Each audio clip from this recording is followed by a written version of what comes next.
Okay, so in the upcoming video demonstration of a steering gear test on the Stena Imperative, you're going to see a rotary vane steering gear unit with two pumping systems, and essentially hydraulic fluid is pumped to the steering gear rotary vane, and depending on which way the rudder is desired to be moved will send hydraulic fluid to either push the vanes starboard or port. The two units are independent of each other, so if there were to be a steering gear failure, say a hydraulic leak on unit number one, you could switch over to unit number two. It has its own separate piping, own separate solenoids, own separate everything, feedback. So yeah, the whole purpose of that is redundancy. Pump number one gets its power from the emergency switchboard. As you'll see in the video, it's the red pump. To let you know, it gets from emergency switchboard, and the other pump is from the main switchboard. Again, just there's multiple sources of power, and that say the main switchboard caught on fire, there's still a place for the steering gear to have power from the emergency switchboard. As a steering failure at sea is a big deal, especially if you're maneuvering in tight areas in open ocean. It's not as big of a deal, but it could be really bad, like the Key Bridge incident in Baltimore. That was a really bad incident because they lost steering and crashed into the bridge. So yeah, that's why steering is important.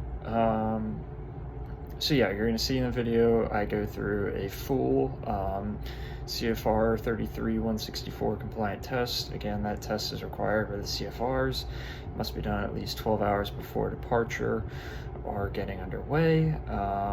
So basically you'll see that we test it locally on both units, and you'll also see that we send control of the bridge, and they run a full complete test to test it remotely.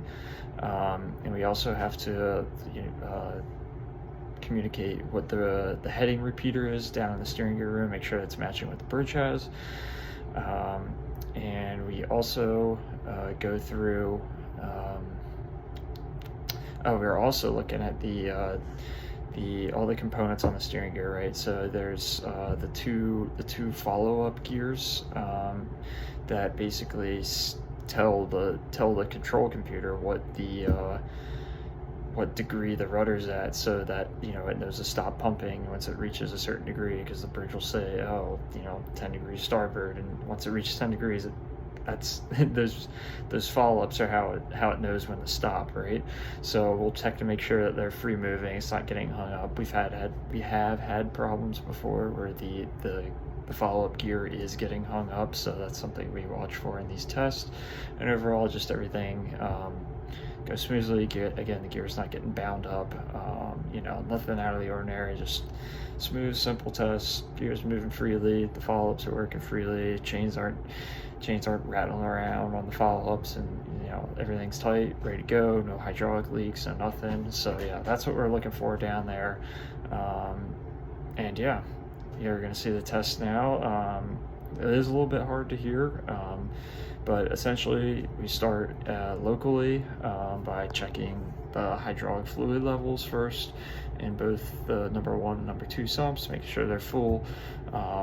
Never really had a problem with that, but yeah, that's always a good check. And then basically we'll go through locally, we'll put the pumps, or put one pump at a time into local, do 35 port, 35 starboard, turn off that pump, turn on the next pump, and do 35 port, 35 starboard. Again, before this test, we've already called up to the bridge, make sure we have wheel clearance. We can't just go down there and start turning the steering gear, especially if there's divers below or something like that. But bridge has already been called, we already know the test's going on, so that's all good. And then once we're done our test locally, everything looked good. Again, looking at those follow-ups, making sure the gears move freely, everything went well. You'll see me put both pumps in remote control. That's just sending control of the bridge, so they have control to start and stop the pumps.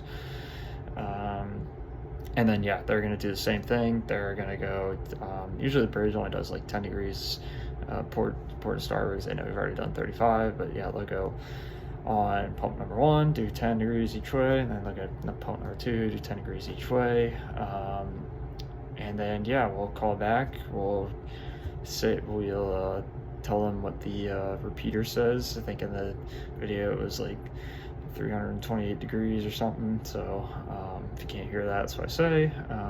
And then yeah, we're just letting them know that everything was good on our end. We have a successful gear test. We'll agree upon a time.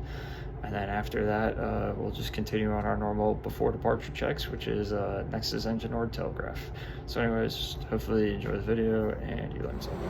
First, check the steering gear oil. Make sure there is a little oil in it. Continue on the other side.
You gotta test it too?